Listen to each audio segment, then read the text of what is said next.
നമസ്കാരം മാന്യ പ്രേക്ഷകരെ, വലിയ സ്നേഹ നമസ്കാരം.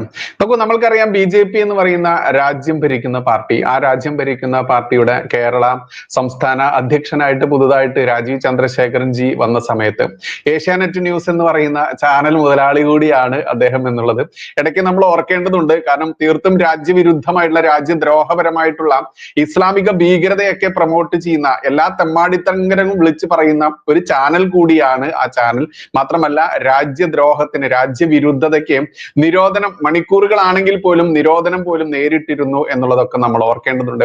ഞാൻ ഇതൊക്കെ പറയാൻ മറ്റൊന്നുകൊണ്ടല്ല, രാജീവ് ചന്ദ്രശേഖർജി വന്ന സമയത്ത് അദ്ദേഹത്തിന് ഒന്ന് രണ്ട് ലൈവുകളൊക്കെ ഞാൻ ചെയ്യാൻ വേണ്ടി, നമ്മുടെ ചാനൽ ലൈവ് എടുക്കാൻ വേണ്ടി കണ്ണൂരൊക്കെ പോയിട്ടുണ്ടായിരുന്നു ഞാൻ. അന്ന് നമുക്കൊരു പ്രതീക്ഷയുണ്ടായിരുന്നു അദ്ദേഹത്തിൽ, വളരെ വലിയ പ്രതീക്ഷയുണ്ടായിരുന്നു. അപ്പോൾ ആ പ്രതീക്ഷ പിന്നീട് ഛത്തീസ്ഗഡ് വിഷയമൊക്കെ വന്ന സമയത്ത് വെള്ളത്തിൽ ഒലിച്ചു പോയി എന്ന് തന്നെ പച്ചയ്ക്ക് പറയേണ്ടതുണ്ട്. കാരണം ഞാനൊരു രാഷ്ട്രീയക്കാരനല്ല. എന്റെ രാഷ്ട്രീയം എന്ന് പറഞ്ഞാൽ എന്റെ രാഷ്ട്രമാണ്. എന്റെ രാഷ്ട്രത്തിന്റെ മേന്മയ്ക്കും ഉന്നതിക്കും വേണ്ടി ആര് പ്രവർത്തിക്കുന്നോ അതാണ് എന്റെ രാഷ്ട്രീയം. അത് ഇന്ന് BJP ആണെങ്കിൽ ഇന്ന് BJP ആണ് എന്റെ രാഷ്ട്രീയം. അതല്ല, BJP അതിൽ നിന്ന് വ്യതിചലിച്ചുകൊണ്ട് മറ്റൊരു സംഘടനയാണ് കൂടുതൽ എന്റെ രാജ്യത്തിന് വേണ്ടി പ്രവർത്തിക്കുന്നതെങ്കിൽ അതായിരിക്കും എന്റെ രാഷ്ട്രീയം. എന്റെ രാഷ്ട്രമാണ് എന്റെ രാഷ്ട്രീയം. അതുകൊണ്ട് രാഷ്ട്രീയത്തെ കുറ്റം പറയാനും വിമർശിക്കാനും ഞാൻ പൂർണ്ണമായിട്ടും മനസ്സുകൊണ്ട് എന്ത് തെറ്റ് കണ്ടാലും പച്ചയ്ക്ക് വിളിച്ചു പറയാൻ എനിക്ക് യാതൊരു നാണവുമില്ല, മാനവുമില്ല.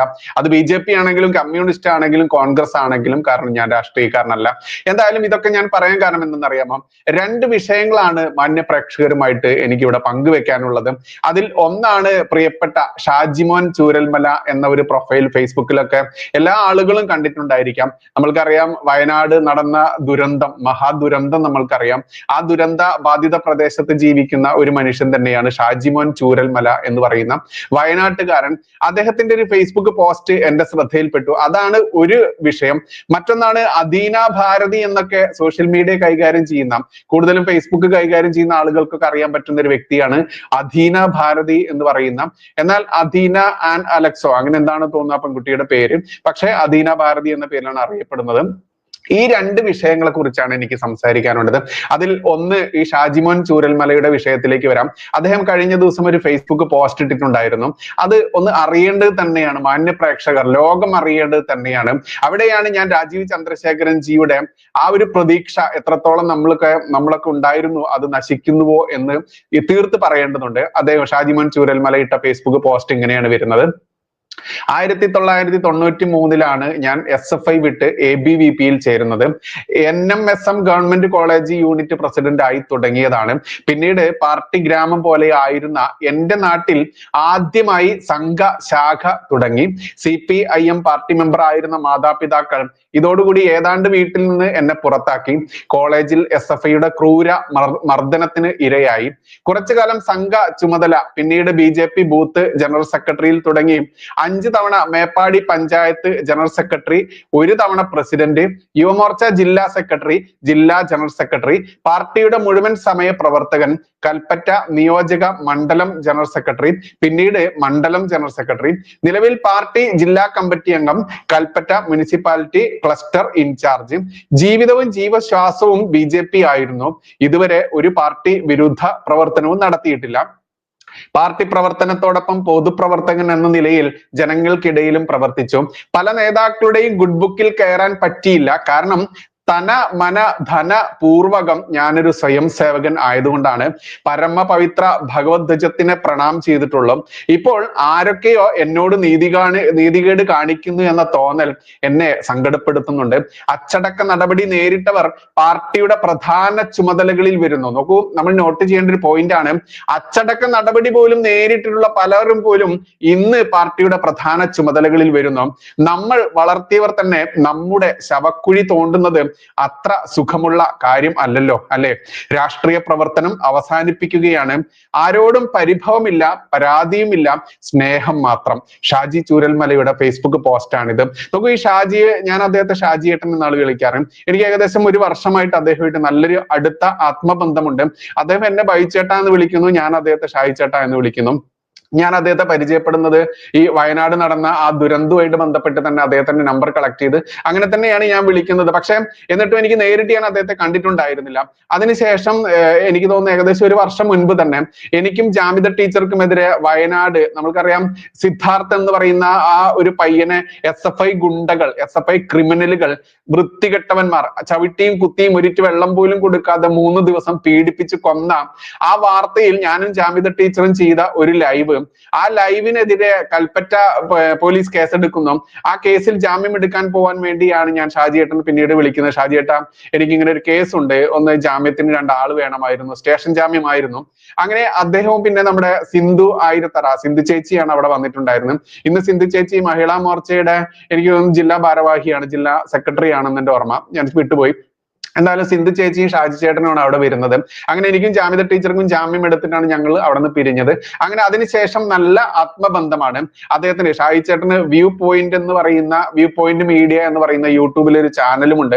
അദ്ദേഹം നന്നായിട്ട് പ്രസന്റ് ചെയ്യുന്ന, അതല്ലെങ്കിൽ വിഷയങ്ങൾ പഠിച്ച് കൃത്യമായിട്ട് അവതരിപ്പിക്കുന്ന അത്ര കണ്ട് കഴിവുറ്റ ഒരു നേതാവ് തന്നെയാണ് അദ്ദേഹം. മാത്രമല്ല താഴെ തട്ട് മുതൽ പ്രവർത്തിച്ചു വന്ന അത്ര പരിചയമുള്ള മുതിർന്ന നേതാവ് തന്നെയാണ് വയനാട്ടിലെ എന്ന് പറഞ്ഞാലും തെറ്റില്ല. അദ്ദേഹത്തിന്റെ ശിഷ്യഗണങ്ങൾ തന്നെയാണ് ഇന്ന് വയനാടായാലും വേണ്ട സംസ്ഥാന ഭാരവാഹിത്വത്തിൽ വരെ എത്തി നിൽക്കുന്നുമുണ്ട്. പക്ഷേ ഈ ഷാജിയേട്ടനെ അത്ര കണ്ട് പരിഗണിക്കുകയോ ഷാജിയേട്ടനെ തഴഞ്ഞ് മനസ്സുകൊണ്ട് പാർട്ടിയിൽ നിന്നും അകറ്റി പുറത്ത് ചാടിക്കുക, നമ്മൾക്കറിയാം പുകച്ച് പുറത്ത് ചാടിക്കുക എന്നൊരു തന്ത്രം നമ്മൾക്ക് എല്ലാവർക്കും അറിയാം. ആ തന്ത്രം ഇദ്ദേഹത്തിനെതിരെ എടുത്തു എന്ന് തന്നെ കൃത്യമായി വിശ്വസിക്കുന്ന ഒരാളാണ്. കഴിഞ്ഞ ദിവസം ഞാൻ അദ്ദേഹത്തെ വിളിച്ചിട്ടുണ്ടായിരുന്നു. അദ്ദേഹമായിട്ട് ഒരുപാട് നേരം സംസാരിച്ചു. അദ്ദേഹത്തിന്റെ വിഷമങ്ങളൊക്കെ പറഞ്ഞു. അതിൽ നിന്ന് എനിക്ക് വ്യക്തമായത്, നമ്മൾക്ക് ഒരാളുടെ വിഷമം കേൾക്കുമ്പോൾ എല്ലാ ഭാഗങ്ങളും ചിന്തിച്ചിട്ട് നമ്മൾക്കൊരു ആ ഒരു കൺക്ലൂഷനിലേക്ക് എത്താൻ പറ്റുള്ളൂ നമുക്ക്. അത്തരത്തിൽ ഷാജിയേട്ടനോട് ചെയ്ത വലിയൊരു ചതി അത് BJP എന്ന് പറയുന്ന രാഷ്ട്രീയ പാർട്ടിക്ക് വയനാടായാലും ഇനി എവിടെയായാലും, കാരണം അദ്ദേഹത്തെ പോലെയുള്ള ഒരു വാക്ചാതുരിയുള്ള മനുഷ്യനാണ്, വിവരമുള്ള മനുഷ്യനാണ്, 4 ആളെ കൂട്ടിപ്പിടിച്ച് കൊണ്ടുവരാൻ കഴിവുള്ള മനുഷ്യനാണ്. അത്തരത്തിലുള്ള ഒരു മനുഷ്യനെ പുകച്ച് അവസാനം പുറത്ത് ചാടിക്കുക എന്ന് പറയുന്നത് അത് ശുദ്ധ പോക്രിത്തരം തന്നെയാണ്. ഇനി എന്റെ ഭാഷയിൽ, തനതായ ഭാഷ തന്നെ പറയേണ്ടതുണ്ട്, ശുദ്ധ ചെറ്റത്തരം തന്നെയാണ്. അതുകൊണ്ട് പെട്ടിതൂക്കികൾക്കൊക്കെ സ്ഥാനം കൊടുക്കുന്ന കമ്മ്യൂണിസ്റ്റ് പാർട്ടിയുടെയും കോൺഗ്രസ് പാർട്ടിയുടെയും പാരമ്പര്യം BJPക്ക് വരുമ്പോൾ അത് BJP അണികൾ ഒരിക്കലും പൊറുക്കില്ല എന്നുള്ളത് അനുഭവത്തിൽ ഒരുപാട് അനുഭവിച്ചിട്ടുള്ള നേതാക്കന്മാർ തന്നെയായിരിക്കും ഇന്ന് നിലവിലുള്ളതും ഇന്ന് നമ്മളെ കടന്നുപോയിട്ടുള്ള മുൻ സംസ്ഥാന അധ്യക്ഷൻ അടക്കമുള്ള K സുരേന്ദ്രൻ അടക്കമുള്ളവർ. ഈ കമ്മ്യൂണിസ്റ്റ് അടിമകളെ പോലെയോ കോൺഗ്രസ് അടിമകളെ പോലെയോ വല്ലാതെ അങ്ങോട്ട് അടിച്ചേൽപ്പിക്കാനൊന്നും BJP അണികളെ കിട്ടില്ല. അത്ര കണ്ട് സ്വാതന്ത്ര്യം അവർക്ക് ആ പാർട്ടിയിലുള്ളത് കൊണ്ട് തന്നെയാണ് ജനാധിപത്യ പാർട്ടി, അതല്ലെങ്കിൽ ജനാധിപത്യ മര്യാദ എന്തെന്ന് കൃത്യമായിട്ടും അനുഭവിക്കുന്ന അറിയുന്ന ആളുകൾ തന്നെയാണ് BJP പാർട്ടിയിലുള്ളത്. അതുകൊണ്ട് ഷാജിമോൻ ചൂരൽമല എന്ന് പറയുന്ന ആ മനുഷ്യനോട് ചെയ്ത ഈ ശുദ്ധ ചെറ്റത്തരം യഥാർത്ഥ മനുഷ്യ സ്നേഹികൾ, ജനാധിപത്യ വിശ്വാസികൾ, BJPയെ സ്നേഹിക്കുന്ന, BJP എങ്ങനെങ്കിലും ഇവിടെ ഭരണത്തിൽ വരണം, 4 വോട്ട് കൂടുതൽ കിട്ടണമെന്ന് ആഗ്രഹിക്കുന്ന ഏതൊരാളും അത് സഹിക്കില്ല എന്നുള്ളതാണ് ഒരു യാഥാർത്ഥ്യം. ഇനി അടുത്ത വിഷയം, മറ്റൊരു വിഷയം നമുക്കറിയാം, അധീന ഭാരതി എന്ന് പറയുന്ന ഒരു പെൺകുട്ടി. ആ പെൺകുട്ടിക്കെതിരെ സോഷ്യൽ മീഡിയയിലൊക്കെ ഒരുപാട് പ്രചരണങ്ങളും ഒരുപാട് ഫേസ്ബുക്ക് പോസ്റ്റുകളും ഒക്കെ വിട്ട് വ്യത്യസ്ത മേഖലകളിലുള്ള സ്ത്രീരത്നങ്ങൾ എന്ന് അവരെ വിളിക്കാൻ പറ്റുമെന്ന് അറിയില്ല, എന്തായാലും രത്നങ്ങൾ എന്ന് വിളിക്കാം, നമ്മുടെ സഹോദരിമാരെ തന്നെയാണല്ലോ. എന്തായാലും നമ്മൾ എല്ലാവരും സഞ്ചരിക്കുന്നത് ഒരേ ലക്ഷ്യത്തിലേക്ക് ആയതുകൊണ്ട് അവരങ്ങനെ വിളിക്കാം. ഇത്തരത്തിൽ സോഷ്യൽ മീഡിയയിലൂടെ ചെളിവാരി എറിയുന്ന ആ സ്ത്രീ ജനങ്ങളെ എന്നെ പോലെ ഞാൻ ഒരിക്കലും വില വെക്കാറില്ല. അവരോട് പോപ്പുല്ലേ എന്ന രീതിയിൽ തന്നെയാണ് പെരുമാറാതെ. അതിൽ പേരിന് കൂടെ പിള്ളയും നായരും ഒക്കെ കൂട്ടിച്ചേർത്ത് ഞാൻ വലിയ സംഭവമാണ് എന്ന് അഹങ്കാരത്തോടെ ധാഷ്ട്യത്തോടെ പെരുമാറുന്ന, എത്ര കേട്ടാൽ ആര് പറഞ്ഞാലും വില വെക്കാത്ത, ഞാൻ എന്തോ വലിയ സംഭവമാണ് എന്ന് സ്വയം ഞാൻ വിളിക്കുന്ന പേര് വിമൽകുമാറാണ് എന്ന് കുഞ്ഞിക്കോനയിലും ദിലീപ് പറയുന്ന പോലെ ആ ഒരു പിള്ളയൊക്കെ പേരിട്ട് നടക്കുന്ന, നായരൊക്കെ പേരിട്ട് നടക്കുന്ന കുറെ സ്ത്രീ ജനങ്ങളുണ്ട്. വൃത്തികെട്ട സ്വഭാവം സോഷ്യൽ മീഡിയയിലൂടെ കാണിക്കും. അതിന് നമ്മുടെ ഒരു ആപ്തവാക്യം ഉപയോഗിക്കേണ്ടതുണ്ട്. 2 മല തമ്മിൽ ചേർന്നാലും 4 അത് തമ്മിൽ ചേരില്ല. ഇതുപോലെ തന്നെയാണ് ആ സ്ത്രീകളുടെ പെരുമാറ്റം. അതുകൊണ്ട് ആ വാക്ക് തന്നെയാണ് അവർ ഉപയോഗിക്കേണ്ടത്. അവരുടെ പേരൊന്നും ഞാൻ ഇവിടെ പറയുന്നില്ല. പിള്ള എന്ന പേരിൽ അറിയപ്പെടുന്ന, പിള്ളൈ എന്ന പേരിൽ അറിയപ്പെടുന്ന മാധ്യമ പ്രവർത്തകയാണെന്നൊക്കെ അവകാശപ്പെടുന്നുണ്ട്. പക്ഷെ മാധ്യമ പ്രവർത്തന മേഖലയിലും സജീവമായിട്ട് അവരില്ല. എനിക്ക് തോന്നുന്നു അവരുടെ 2ാം വിവാഹം ഈ അടുത്ത വർഷത്തിലേറ്റ് കഴിഞ്ഞ 1-2 വർഷം മുമ്പേറ്റ് കഴിഞ്ഞു. അത് ഡൽഹിയിൽ അറിയപ്പെടുന്ന, മലയാളി അറിയപ്പെടുന്ന ഒരു മലയാളിയായിട്ടുള്ള സീനിയർ മാധ്യമ പ്രവർത്തകനാണ്. RSSുമായും BJPയും ഒക്കെ ആയിട്ട് കേന്ദ്ര മന്ത്രി മന്ത്രിസഭയുമായിട്ട് പോലും അത്ര അടുപ്പമുള്ള ആളാണ് എന്നൊക്കെ ഞാൻ പറഞ്ഞു കേട്ടിട്ടുണ്ട്. എനിക്ക് അദ്ദേഹത്തെ വ്യക്തിപരമായിട്ട് അറിയില്ല.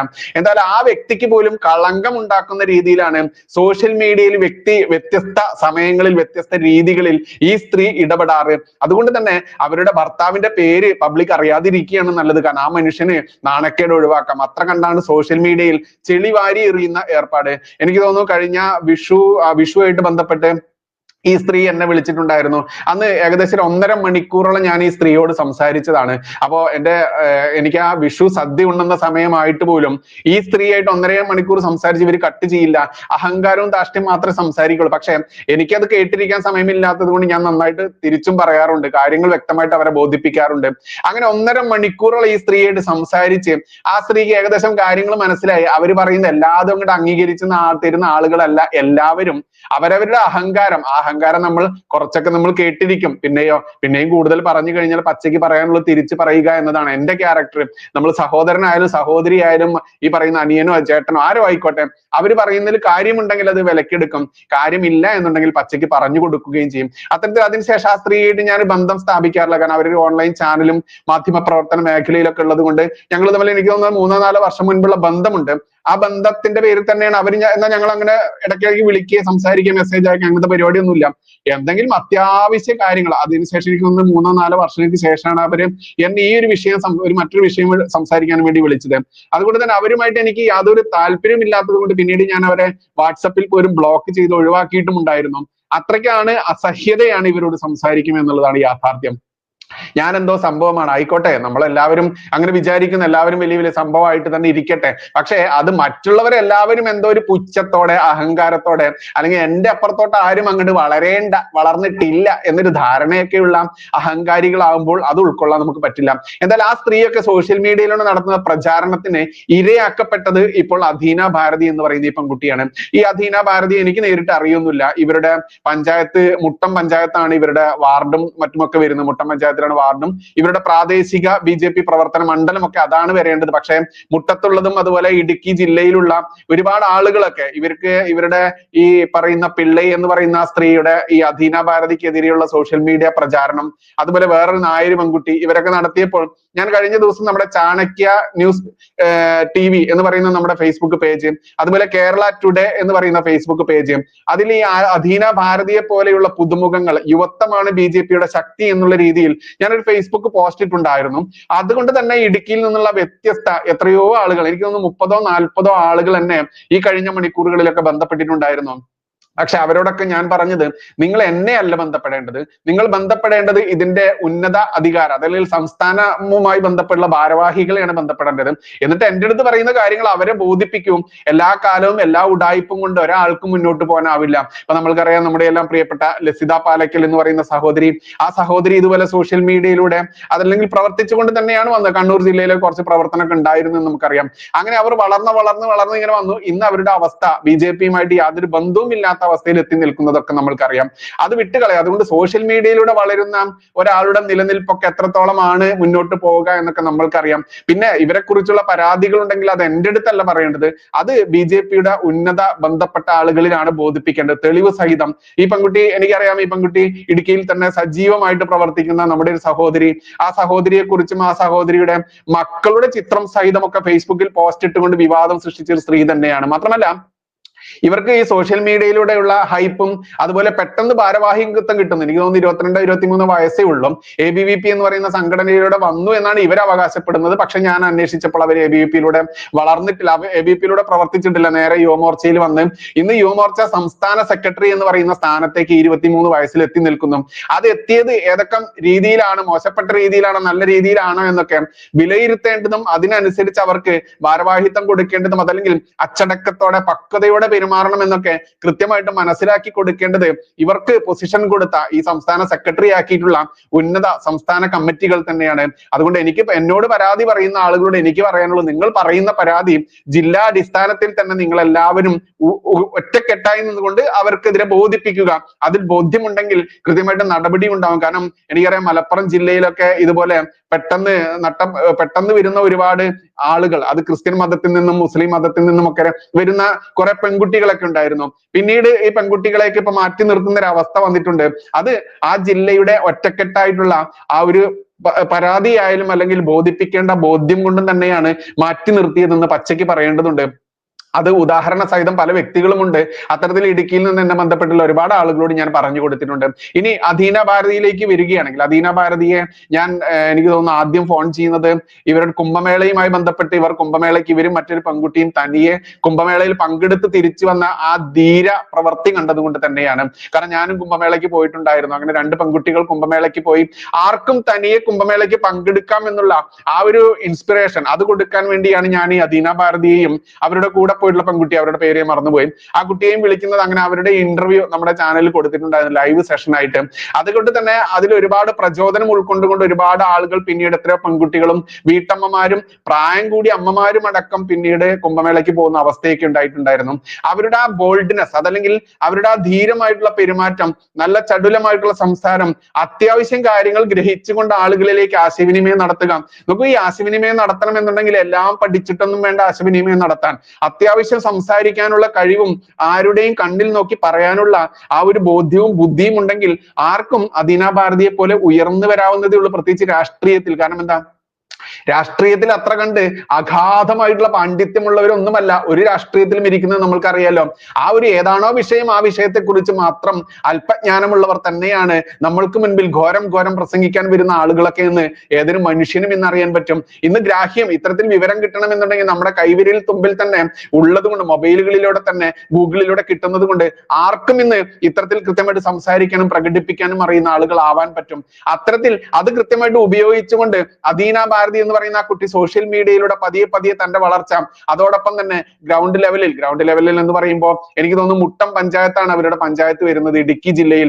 അവിടെ അവർക്ക് യാതൊരു റൂളും ഇല്ല, അതല്ലെങ്കിൽ അവിടെ അവർ ശ്രദ്ധിക്കാറില്ല എന്നുള്ള രീതിയിലാണ് എനിക്ക് അവിടെ അന്വേഷിച്ചപ്പോ സമയത്ത് റിപ്പോർട്ട് കിട്ടിയത്. മാത്രമല്ല ഇടുക്കി ജില്ലയിൽ തന്നെ അവരുടെ പ്രവർത്തനങ്ങളോ പ്രാതിനിധ്യമോ വല്ലാതെ കാണില്ല. പിന്നെ ഇവർക്കെതിരെ വരുന്ന ആരോപണം, ഇവർ പലരോടും സംസാരിക്കുന്നത് അഹങ്കാരത്തോടെ, ധാർഷ്ട്യത്തോടെ. RSS എന്ന് പറയുന്ന നമ്മുടെ എല്ലാം മാതൃസംഘടന സംഘം ഒന്നുമല്ലാതിരുന്ന കാലഘട്ടത്തിൽ എന്നൊക്കെ പറഞ്ഞുകൊണ്ട് വലിയ ഡയലോഗ് അടിക്കുന്ന പെൺകുട്ടി, അതിന്റെ തെളിവുകളൊക്കെ കഴിഞ്ഞ ദിവസം വേറൊരു പെൺകുട്ടി സോഷ്യൽ മീഡിയയിൽ പോസ്റ്റ് ഇട്ടതൊക്കെ നമ്മൾ കണ്ടിട്ടുണ്ടായിരുന്നു. അതുകൊണ്ട് തന്നെ ചിലർക്ക് കിട്ടിയ ആ ഒരു സ്ഥാനമുണ്ടല്ലോ, ആ സ്ഥാനമാനത്തെ ബഹുമാനത്തോടെ ഉൾക്കൊണ്ടുകൊണ്ട് അതിനനുസരിച്ച് പെരുമാറാനും സംസാരിക്കാനുമുള്ള കഴിവ് ചില കുട്ടികൾക്ക് ഉണ്ടാവില്ല. കാരണം അവൾക്ക് എനിക്ക് തോന്നുന്നു 22-23 വയസ്സ് എന്ന് പറഞ്ഞു. അതുകൊണ്ട് അവർക്ക് ആ പക്വത വരേണ്ടതുണ്ട്. അത് വരുത്തേണ്ടത് ഈ സ്ഥാനം കൊടുത്തിട്ടുള്ള ആ പോസ്റ്റിൽ പറഞ്ഞ പോലെ പേട്ടന്മാർ, നമ്മൾക്കറിയാം ദിലീപ് ഏട്ടൻ, മോഹൻലാൽ ഏട്ടൻ, ഇങ്ങനെയൊക്കെ വിളിക്കുന്ന ആ പേട്ടന്മാർ തന്നെയാണ് അത് മനസ്സിലാക്കി ആ കുട്ടിയെ ബോധിപ്പിക്കേണ്ടത്. ഈ കുട്ടി, എനിക്കറിയാം, എന്റെ വ്യക്തിപരമായിട്ടുള്ള എനിക്ക് ഒരു കാര്യം തന്നെ അറിയാൻ പറ്റും. ഈ പെൺകുട്ടി എനിക്കെതിരെ വളരെ മോശമായിട്ട് കുറച്ച് ആളുകൾക്ക് മുൻപിൽ സംസാരിച്ചൊരു വിവരമൊക്കെ എനിക്ക് മാസങ്ങൾക്ക് മുൻപേ അറിയുന്നതാണ്. പക്ഷെ അതൊന്നും നമ്മളെ സംബന്ധിക്കുന്ന കാര്യമല്ല. കാരണം ആ പെൺകുട്ടി 4 ആളോടോ 10 ആളോടോ 100 ആളോടോ എന്നെ കുറിച്ച് മോശമായി സംസാരിച്ചാലൊന്നും എന്നെ ബാധിക്കില്ല. കാരണം എന്നെ അറിയുന്ന ആളുകൾക്ക് അറിയാൻ പറ്റും ഞാൻ ആരാണ് എന്നുള്ളത്. അതുകൊണ്ട് ഞാൻ ആ വിവരം അറിഞ്ഞപ്പോഴും ആ സമയത്ത് ഞാൻ എൻ്റെ അടുത്ത് ഈ വിവരം അറിയാൻ ഇടയായ ആളുകളോട് ഞാൻ പറഞ്ഞത്, എന്നെ കുറിച്ച് ആര് പറഞ്ഞാലും എനിക്കൊരു പ്രോബ്ലം ഇല്ല, നിങ്ങൾക്ക് എന്നെ അറിയാലോ, എനിക്കറിയാം, അത്ര മതി. അതുപോലെ തന്നെ ഞാനുമായി അടുത്ത് നിൽക്കുന്ന ആളുകൾക്ക് എന്നെ അറിയാൻ പറ്റും. കാരണം മടിയിൽ കനമുള്ളവനെ ഈ പറയുന്ന പേടിക്കേണ്ടതുള്ളൂ. അതുകൊണ്ട് നമുക്ക് മടിയിൽ കനമില്ല, അതുകൊണ്ട് പേടിയുമില്ല. നമ്മളെ കുറിച്ച് എന്ത് പറഞ്ഞാലും, അധീന പറഞ്ഞാലും ഇനി മറ്റാര് പറഞ്ഞാലും അതൊന്നും നമ്മളെ ഏശാനും പോകുന്നില്ല. നമ്മളൊക്കെ എത്രയോ നാളുകളായി ഈ സാമൂഹ്യ മാധ്യമങ്ങളിൽ ഓൺലൈൻ ചാനൽ മേഖലയിലൂടെ രംഗത്ത് വന്നത് കൊണ്ട് തന്നെ 5ഓളം തവണ വ്യത്യസ്ത കേസുകളിൽ എത്രയോ ദിവസങ്ങളോളം ജയിലിൽ കിടന്നിട്ടുള്ള വ്യക്തിയാണ്. എത്രയോ കേസുകൾ സധൈര്യം ഒറ്റയ്ക്ക് പോരാടി മുന്നോട്ട് പോകുന്നുണ്ട്. അതുകൊണ്ട് ഈ പറയുന്ന ഈ വെയിലത്ത് വാടില്ല ഈ തീയിൽ കുരുത്തത് എന്ന് പറയേണ്ടതുണ്ട്. അതുകൊണ്ട് ഓലപ്പാമ്പ് കാണിച്ച് നമ്മളെ കുറിച്ചൊക്കെ ആര് പറഞ്ഞാലും അവർക്കൊക്കെ പറയാനുള്ളത് ഈ ഫിംഗർ മാത്രമേ കാണിക്കാനുള്ളൂ. എന്തായാലും അധീന ഭാരതിയെ കുറിച്ച് വീണ്ടും പറയാം. അധീന ചെയ്യുന്നത് ശുദ്ധമായ പോക്രിത്തരമുണ്ട്. അതുകൊണ്ട് എല്ലാം ഉൾക്കൊണ്ടുകൊണ്ടൊന്നുമല്ല. കഴിഞ്ഞ ദിവസം ഫേസ്ബുക്കിൽ ഞാൻ ചാണക്യ ന്യൂസിലും ഈ കേരള ടുഡേയിലും ഇതുപോലെയുള്ള യുവത്വങ്ങളാണ് വളർന്നു വരേണ്ടതെന്ന പോസ്റ്റ് ഇട്ടത്. ഇത്തരത്തിൽ ചുമതലയിലേക്ക് വരുന്ന അധീനയെ പോലെയുള്ള ആ യുവാക്കൾ അതല്ലെങ്കിൽ യുവതികൾ അവർ ഉൾക്കൊണ്ടുകൊണ്ട് അവരുടെ ഉത്തരവാദിത്വം ഉൾക്കൊണ്ടുകൊണ്ട് പ്രവർത്തിക്കാനുള്ള പ്രചോദനമാവണം. ഇത്തരത്തിൽ പെൺകുട്ടികൾക്ക് ചെറിയ പ്രായത്തിൽ തന്നെ സംസ്ഥാന ചുമതലയിലേക്ക് കൊണ്ടുവരുന്ന പാർട്ടിയുടെ ആ ഒരു ഉത്തരവാദിത്വം, പാർട്ടിയുടെ ആ വലിയ മേന്മ, അതൊക്കെ കണ്ടുകൊണ്ട് പുതിയ കുട്ടികൾ വരട്ടെ എന്ന ആ ഒരു ഊർജത്തിന് വേണ്ടി തന്നെയാണ് ആ ഫേസ്ബുക്ക് പോസ്റ്റ് ഇട്ടത്. അല്ലാതെ അദീന ഭാരതിക്ക് ഒരു ഗുഡ് സർട്ടിഫിക്കറ്റ് കൊടുക്കാനോ അദീന ഭാരതിയെ പൊക്കിപ്പിടിച്ച് കൊണ്ട് നടക്കാനൊന്നും എനിക്ക് സമയമില്ല. അതിന് പരിപാടിയില്ല, പരിപാടി നമുക്ക് ആരുമായിട്ടുമില്ല. അതുകൊണ്ട് എന്തായാലും അദീന ഭാരതിയുടെ വാക്കുകളിൽ നിന്നും എഴുത്തുകളിൽ നിന്നുമൊക്കെ അഹങ്കാരവും ധിക്കാരവും ധാർഷ്ട്യവും ഒക്കെ ഒരുപാട് അങ്ങനെ വഴിഞ്ഞൊഴുകുന്നുണ്ട്. അതുകൊണ്ട് ശ്രദ്ധിക്കേണ്ടത് അദീന തന്നെയാണ്. അദീനയെ ഈ സ്ഥാനത്തേക്ക് കൊണ്ടുവന്ന ഈ പറയുന്ന ഫേസ്ബുക്ക് പോസ്റ്റിൽ കണ്ട പേട്ടന്മാർ കൂടിയാണ് എന്ന് പറയേണ്ടതുണ്ട്. എന്തായാലും ഈ ഷാജിമോൻ ചൂരൽമല എന്ന് പറയുന്ന ഷാജി ചേട്ടന്റെയും അദീനയുടെയും ഈ വിശേഷങ്ങളിലൂടെ പറയുകയാണ്. കാരണം ഇന്നിപ്പോൾ ഉയർന്നു വരുന്ന ആരോപണം, വലിയ ആരോപണം, പല മേഖലകളിൽ നിന്ന് ഉയർന്നു വരുന്ന ആരോപണം അവകാശപ്പെട്ടവർക്ക്, അത് അർഹതയുള്ളവർക്ക് ആ സ്ഥാനങ്ങളിലേക്ക് പരിഗണിക്കാതെ അവരെ പിന്തള്ളിക്കൊണ്ട് ഇത്തരത്തിൽ പെട്ടിതൂങ്ങികൾക്കും ഇതുപോലെ ഈ പറയുന്ന കുറച്ച് തരുണീമണികൾക്കുമാണ് സ്ഥാനമാനങ്ങൾ കൊടുക്കുന്നത് എന്ന വലിയ ആരോപണം പല ആളുകളിൽ നിന്നും പിറുപിറുക്കലുകളോടെ സജീവമായി പ്രവർത്തിക്കുന്ന ആളുകളിൽ നിന്ന് തന്നെ ഉണ്ടാകുമ്പോൾ അത് വിലയിരുത്തിക്കൊണ്ട് പരിഹരിച്ചുകൊണ്ട് BJP മുന്നോട്ട് പോവേണ്ടതുണ്ട്. കാരണം കേരളത്തിൽ ഇടതും വലതും മാറി മാറി ഭരിച്ച് ജനങ്ങളെ ഏത് അവസ്ഥയിലേക്ക് എത്തിച്ചിരിക്കുന്നു, ഹിന്ദു എന്ന് പറയുന്ന ഓരോ ഹൈന്ദവനെയും ഏത് രീതിയിലേക്ക് എത്തിച്ചു നിൽക്കുന്നു. ഇവിടെ ഹിന്ദുവിന്റെ ക്ഷേത്രാചാരങ്ങളായിക്കോട്ടെ, അനുഷ്ഠാനങ്ങളായിക്കോട്ടെ, അവന്റെ ക്ഷേത്ര സ്വത്തുക്കളായിക്കോട്ടെ, അതൊക്കെ കട്ടുമുടിച്ച് നക്കുന്ന രീതിയിലേക്ക് മാറിയിരിക്കുന്നു. ഇതിനെല്ലാം ഒരു പൊംവഴി പ്രതീക്ഷിച്ചുകൊണ്ട് തന്നെയാണ് BJP എല്ലാവരും സ്വപ്നം കാണുന്നത്. പക്ഷേ ഇവിടെ ഛത്തീസ്ഗഡ് വിഷയമൊക്കെ വീണ്ടും വീണ്ടും എടുത്തു പറയുന്നത് മറ്റൊന്നുകൊണ്ടുമല്ല. ഇവിടെ ഹിന്ദുവിന് ധൈര്യത്തോടുകൂടി എനിക്ക് വിശ്വാസത്തോടെ വോട്ട് ചെയ്യാൻ പറ്റുന്ന ഒരു പാർട്ടിയാണ് BJP എന്ന് ഇന്ന് ഹിന്ദുവിന് വിശ്വാസമില്ല. കാരണം ഹിന്ദുവിന്റെ ആ വിശ്വാസം തകർക്കുന്ന രീതിയിലേക്ക് ഛത്തീസ്ഗഡിൽ ഹൈന്ദവരെ മതപരിവർത്തനം നടത്തിയ ക്രിമിനലുകളെ രക്ഷിക്കാൻ വേണ്ടി ഇവിടുത്തെ സംസ്ഥാന അധ്യക്ഷൻ അടക്കമുള്ള ആളുകൾ ഓടിപ്പാഞ്ഞു പോയതൊക്കെ നമ്മൾ കണ്ടതാണ്. ഇന്ന് മറ്റൊരു ആരോപണമാണ് BJPയെ ക്രിസ്ത്യാനികൾ ഹൈജാക്ക് ചെയ്തോ എന്നുള്ളത്. ഷോൺ ജോർജും ജോർജ് കുര്യൻ കേന്ദ്രമന്ത്രി അടക്കമുള്ള അനൂപ് ആന്റണി അടക്കമുള്ള ആളുകളെ ഉദ്ദേശിച്ചുകൊണ്ട് ഇത് പറയുമ്പോൾ അത്തരത്തിൽ ഹിന്ദുക്കൾക്ക് വേണ്ടി ആരുണ്ട് എന്ന വലിയൊരു ചോദ്യം കൂടി ഉയർത്തപ്പെടുമ്പോൾ ഇതൊക്കെ BJP പരിഹരിച്ചിട്ടില്ല എന്നുണ്ടെങ്കിൽ നിങ്ങളുടെ കക്ഷത്തിൽ ഇരിക്കുന്ന ഹിന്ദു വോട്ടുകൾ അവിടെ ഉണ്ട്, ഞങ്ങൾക്ക് ഉത്തരത്തിലുള്ളത് വേണമെന്ന് പറഞ്ഞ് ഉത്തരത്തിലുള്ളത് ഇങ്ങനെ പിടിക്കാൻ പോകുമ്പോൾ, ക്രിസ്ത്യാനികളുടെയും മുസ്ലിങ്ങളുടെയും ന്യൂനപക്ഷ വോട്ട് പിടിക്കാൻ പോകുമ്പോൾ ഈ കക്ഷത്തിലിരിക്കുന്ന ഹിന്ദു വോട്ട് ഒഴുകി താഴോട്ട് ചാടി പോകുന്നത് ശ്രദ്ധിച്ചാൽ നന്ദി എന്ന് മാത്രമേ പറയാനുള്ളൂ. അതുകൊണ്ട് അഹങ്കാരത്തിന്റെ ആ മൂർത്തിമത് ഭാവമായിക്കൊണ്ട് ഞാൻ വലിയ ആളാണ് എന്ന ധാരണയോടുകൂടി ഈ അദീന ഭാരതിക്കെതിരെ പോസ്റ്റ് ഇട്ടുകൊണ്ട് അദീന ഭാരതിയെ ഇകഴ്ത്താൻ വേണ്ടിയും, അദീന ഭാരതിയാണെങ്കിലോ ഞാനാണ് വലിയ സംഭവം എന്ന് പറഞ്ഞുകൊണ്ട് പലരോടും വാട്സപ്പിലൂടെ ചാറ്റുകളൊക്കെ പുറത്തു വരുമ്പോൾ ഈ രണ്ടു കൂട്ടരോടും എനിക്ക് പറയാനുള്ളത്, നിങ്ങൾ രാഷ്ട്രീയക്കാരാണ്. ആ രാഷ്ട്രീയക്കാർ ശ്രദ്ധിച്ചും കണ്ടും ഭവ്യതയോടെയും കൂടെയും ബഹുമാനത്തോടെയും ഉത്തരവാദിത്തത്തോടെയും പ്രവർത്തിക്കുക. അത്തരത്തിൽ പ്രവർത്തിക്കും എന്നുള്ളത് കൊണ്ടാണ് അദീനയ്ക്കൊക്കെ ആ ചുമതല കൊടുത്തിട്ടുണ്ടാവുക എന്ന് വിശ്വസിക്കാനാണ് എനിക്കിഷ്ടം. അല്ലാതെ പെട്ടിതൂക്കിയും മറ്റേ ഈ പറയുന്ന പോസ്റ്റുകളിലൊക്കെ പറയുന്ന പോലെ തരുണീമണികളായതുകൊണ്ടാണ് അവർക്ക് സ്ഥാനം കൊടുത്തതെന്ന് വിശ്വസിക്കാൻ എനിക്ക് താല്പര്യമില്ല. പിന്നെ ഈ കുട്ടിക്കെതിരെ പരാതിയുള്ള ഒരുപാട് ആളുകൾ എന്നെ ബന്ധപ്പെട്ടു എന്നുള്ളത് ഞാൻ പറഞ്ഞു. അവരോടൊക്കെ വീണ്ടും ഞാൻ പറയുന്നു, നിങ്ങൾ ഒറ്റക്കെട്ടായി നിന്നുകൊണ്ട് ഈ കുട്ടിയുടെ മുട്ടം എന്ന് പറയുന്ന പഞ്ചായത്താണ് അവരുടേത്. പഞ്ചായത്തിൽ അവർ എന്ത് പ്രവർത്തിച്ചു, അതല്ലെങ്കിൽ എവിടെയാണ്, എനിക്ക് തോന്നുന്നു ആലുവയും കൊടുങ്ങല്ലൂരൊക്കെ ബന്ധപ്പെട്ട് ഒരുപാട് ചെറിയ ചെറിയ പ്രസംഗങ്ങളും അതല്ലെങ്കിൽ നല്ല പ്രസംഗവും അതുപോലെ പ്രഭാഷണമൊക്കെ നടത്തുന്ന കുട്ടി ആയതുകൊണ്ട് തന്നെ ആ കുട്ടി പെട്ടെന്ന് ഉയർന്നു വന്നതിൽ അത്ഭുതപ്പെടാനൊന്നുമില്ല. കാരണം ആ കുട്ടിയെ കുറ്റം പറയുന്ന ആളുകൾ ഇത്രയെങ്കിലും ചെയ്യുന്നില്ല എന്നുള്ളത് കൊണ്ടാണ് ആ കുട്ടി ഇങ്ങനെ പെട്ടെന്ന് ഉയർന്നു വന്നത്. കാരണം താനിരിക്കേണ്ടടുത്ത് താനിരുന്നില്ലെങ്കിൽ അവിടെ നായ കയറിയിരിക്കുമെന്ന് നമ്മൾ കേട്ടില്ലേ? അത്രയേ ഉള്ളൂ ഇതിലൊക്കെ. എന്തായാലും ഷാജിമോൻ ചൂരൽമല എന്ന് പറയുന്ന ആ മനുഷ്യന്റെ അവസ്ഥ എന്തായാലും പറയാതിരിക്കാനാവില്ല. അദീന ഭാരതിക്ക് വേണ്ടി ഫേസ്ബുക്ക് പോസ്റ്റ് ചാണക്യ ന്യൂസിൽ ഇട്ടു എന്നുള്ള പേരുദോഷമൊന്നും എനിക്ക് വേണ്ട. നമ്മൾക്ക് ആരെയും അങ്ങനെ താങ്ങി പിടിച്ച് നടന്ന് ശീലമില്ല, അത് നടത്താനുള്ള ഉദ്ദേശമില്ല. എന്തായാലും ഇത്രയൊക്കെ ഈ രണ്ട് വിഷയങ്ങളെ കൂട്ടിയിണക്കിക്കൊണ്ട് പറയേണ്ടതുണ്ട് എന്നുള്ളത് കൊണ്ടാണ് ഈ ഒരു ലൈവ്. മാന്യപ്രേക്ഷകർ ഇത്രയും നേരം എന്റെ ഈ വാക്കുകൾ കേട്ടതിന് നന്ദി, നമസ്കാരം. ജയ് ഹിന്ദ്, ജയ് ശ്രീറാം.